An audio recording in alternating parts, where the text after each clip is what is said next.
Where on earth are you? Your child is in serious trouble.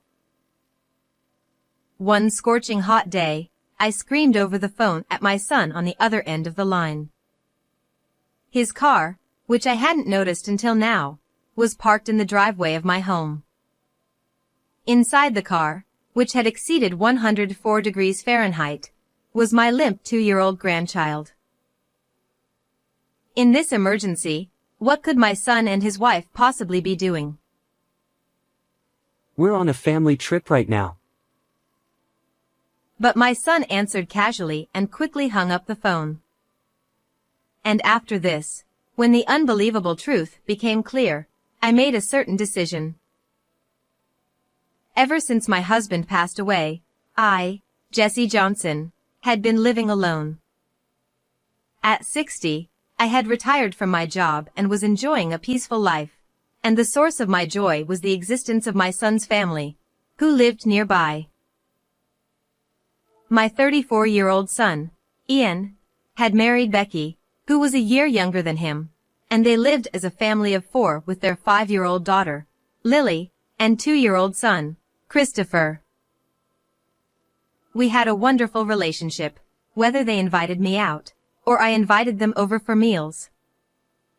And seeing them so happy gave me energy as well. But then, something happened that began to cast a shadow on their peaceful lives. Mom! Lily finally did it. One Sunday, my son's family came to visit.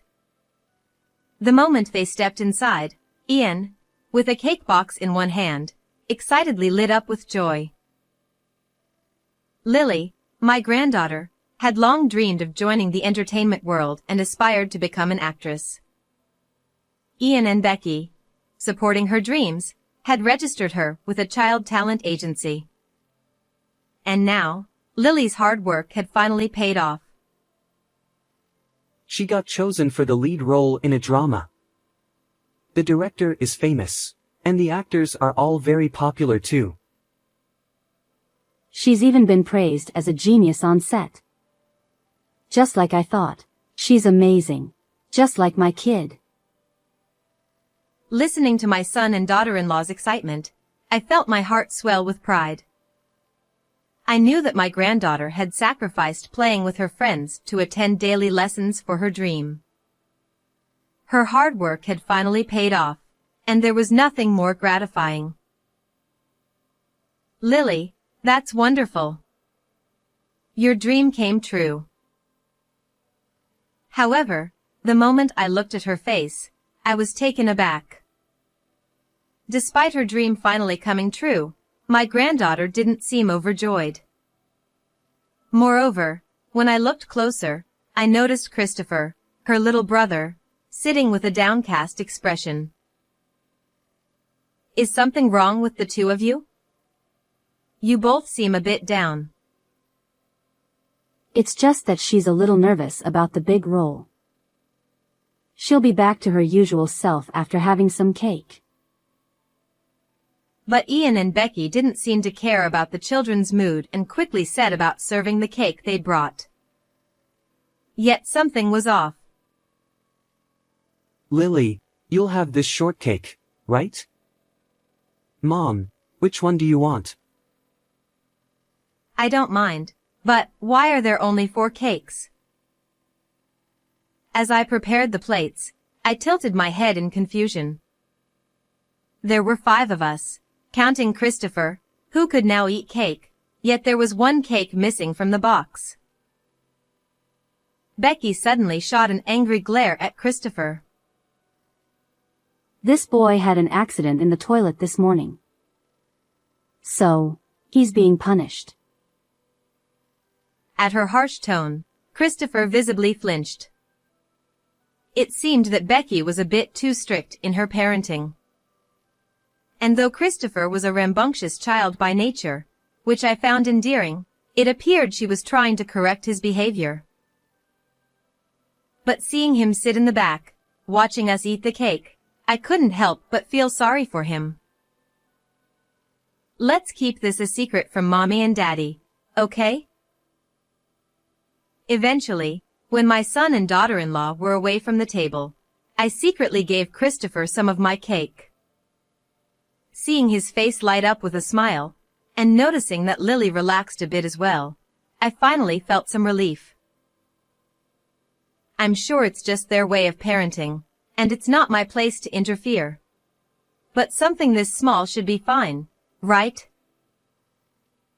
At the time, that's what I thought.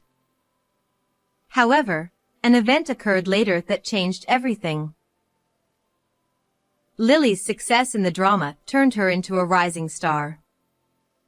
Naturally, it was something to celebrate, but as her career in entertainment became busier, the family visits to my home became less frequent. I started seeing Lily more often on a screen than in person. Though it made me feel a bit lonely, I told myself it was fine as long as my son's family was doing well. But then, one day, Ian called me unexpectedly. Lily's becoming famous, so we want to get her a kid's cell phone. Could you buy it for her as a gift? Apparently, since she was moving between locations so often, they wanted her to have a way to stay in touch with them and with me. I fully agreed with the idea, but one thing troubled me: Christopher. If that's the case, I'll buy something for both grandchildren. It wouldn't be fair otherwise. Oh, he doesn't need anything. He's just so spoiled and impossible to handle. At my suggestion, Ian sighed deeply. The difference in his attitude compared to when he talked about Lily left me furrowing my brow. That's a harsh thing to say. Christopher is a good kid too. While it was understandable that their lives had changed so drastically, it didn't mean they could neglect Christopher. He's just so much worse than Lily. And it's all your fault for spoiling him so much. At my comment, Ian's voice suddenly escalated.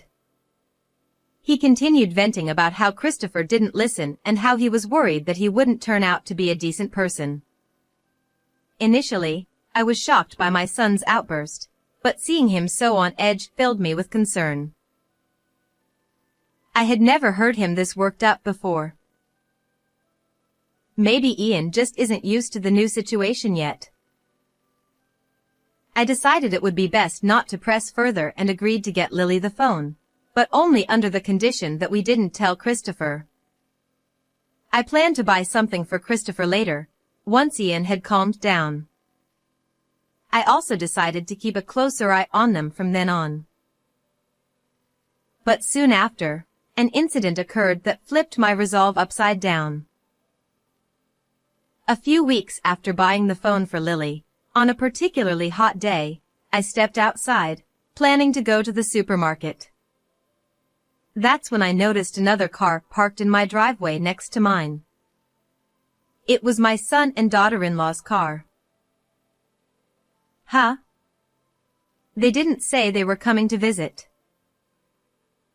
The engine wasn't running, and no one seemed to be getting out. Curious, I peeked inside through the window. And the moment I did, my eyes widened in shock. Christopher! What are you doing here? There, in the passenger seat, was my grandson, slumped over and motionless. The temperature gauge inside read 104 degrees Fahrenheit, and it was clear that he was in serious danger. This is bad. I need to hurry. Panicking, I called an ambulance and quickly dialed my son's phone, knowing he had the car keys. It was a record-breaking hot day according to the news. What on earth were they thinking, leaving him in the car like this? Hello? Ian, where are you? Your child is in serious trouble. My voice grew urgent as I explained the situation. We're on a family trip. We're not there. What do you mean? Christopher is here. Well, he was being too noisy, so we didn't take him. I dropped him off at your house. You'll figure it out. Unbelievably, my son brushed off my concerns and hung up the phone without a care. Stunned, I was left standing in disbelief. I had thought their strictness with Christopher was out of concern for his future, but this was clearly going too far. What on earth are they thinking? Just then, I received an email that revealed a shocking truth, one that made me unable to contain my anger any longer. The next morning, after the incident, I arrived at a hotel alone. Of course, I wasn't there for pleasure. I had a clear goal after learning the truth. I will never forgive them for this. Clenching my fists, I entered the lobby and saw two familiar figures sitting comfortably. Approaching them, I called out, "What are you two doing here?" Ian and Becky, chatting casually, turned to look at me in shock. What? Mom! Why are you here? Where is Lily? She's still asleep in the room. We just got out of the bath. Seeing them leisurely enjoying their trip while Christopher had been left behind, my anger hit its peak. How could you even do such a thing? To treat your own child that way? Recalling the terrifying scene I witnessed in the car the previous day, I shuddered. A few minutes after we found Christopher unconscious, an ambulance and rescue team arrived, and he was somehow saved. Thankfully, he survived with no lasting effects, but the doctor told us that if he had been found any later, he wouldn't be alive today. He's in the hospital now, but... Do you even realize what you've done? As a mother myself, no matter how old they get, your children are always precious. I couldn't comprehend how they could leave their child in such a dangerous place while they enjoyed themselves. It was unthinkable. You're overreacting. That was just discipline. Exactly. If only Christopher could be more like Lily and make things easier for us. But he's just noisy. Yeah, who wants a kid throwing tantrums on vacation? We were nice enough to leave him in front of your house, weren't we? I let out a deep sigh as I watched the two of them show no sign of remorse. It seems that with Lily's growing fame, they've become even more arrogant than I expected. I couldn't leave my grandchildren in the care of these two any longer. Do you even know how I found out about this place? It was Lily who told me.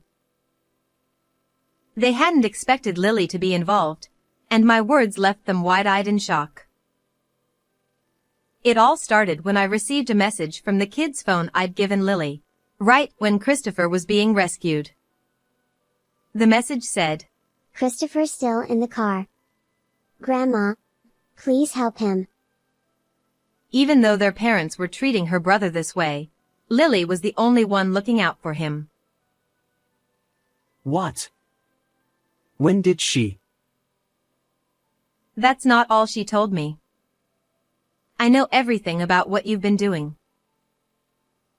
I stepped closer to my flustered son, showing him my conversation with Lily. After I informed her that Christopher was safe, she began pouring out everything that had happened. Lily told me that Ian and Becky constantly took out their frustrations on her brother. If he made even the slightest mistake, they'd withhold food or hit him. Everything she revealed was too cruel to pass as discipline. It was then that I resolved to bring my son and his wife to justice. But that wasn't the only shocking revelation. And it wasn't even Lily's choice to enter show business, was it? And what you've been saying to Christopher. To my horror, what I had always thought was her dream turned out to be something her parents had forced upon her. Over and over again, she had begged them to let her play with her friends at school. And as for Christopher, they had constantly told him things like, "We don't need you," or "One child is enough for us." Naturally, Lily had been forbidden by her parents to speak of this, but she finally couldn't take it anymore and found the courage to reach out to me for help. "How could you say such things to your own child? You're both unfit to be parents." Realizing the full extent of their horrific actions, I glared at them with all my might. But instead of showing remorse, they exchanged glances and gave the most unsettling smiles. You can say what you want, but it won't change the way we think, will it? That's right. Even though we dropped him off, it would have been easier for us if Christopher had just passed away. I stared at them in disbelief as they chuckled and carried on their vile conversation. I had already decided not to forgive them the moment Lily reached out to me, but hearing this confirmed that they needed to be properly punished. "I'm sorry to say this, but you'll never see your children again." What? What do you mean by that? Still oblivious to the situation, they looked up at me with careless grins. "The police are on their way, and the story's going public. The world won't stay silent. I've already spoken to all the necessary authorities." At that moment, their faces tightened with fear. What they didn't know was that after realizing they were incapable of raising children, I had reported the entire situation to Child Protective Services, the police, Lily's agency, and even the media. With all these organizations in motion, the story was bound to make headlines soon. And for Ian and Becky, who thrived on public image and fame, the weight of the news hit them hard. What? If that happens, how am I supposed to live? My job. They'll find out. That's right. This whole vacation was paid for with Lily's earnings. Don't take our children from us. The carefree attitude they had just moments ago vanished as they stood up in a panic. I watched them with a mix of pity and disgust. In the end, they had never cared about their children. They only wanted the money, status, and fame. People like them didn't deserve to be parents to my precious grandchildren. Accept your punishment. It's all your own doing. As I delivered these cold words, they finally understood the severity of the situation. Their bodies stiffened, and they slumped over in defeat. Eventually, the truth came out, and my son and his wife were arrested. With Lily's fame, the media swarmed over the story, and soon their faces were plastered all over the news as villains. Even if they get out of prison, they'll spend the rest of their lives with the public pointing fingers at them. As for me, I ended up taking in both grandchildren. Lily has happily retired from show business and now enjoys playing with her friends at school. Christopher, too, seems much more relaxed and peaceful now that he's in a safe environment. As I continue to cherish this time with them, I find renewed strength to carry on. How did you enjoy this story? Don't forget to subscribe to the channel, and I'll see you in the next video.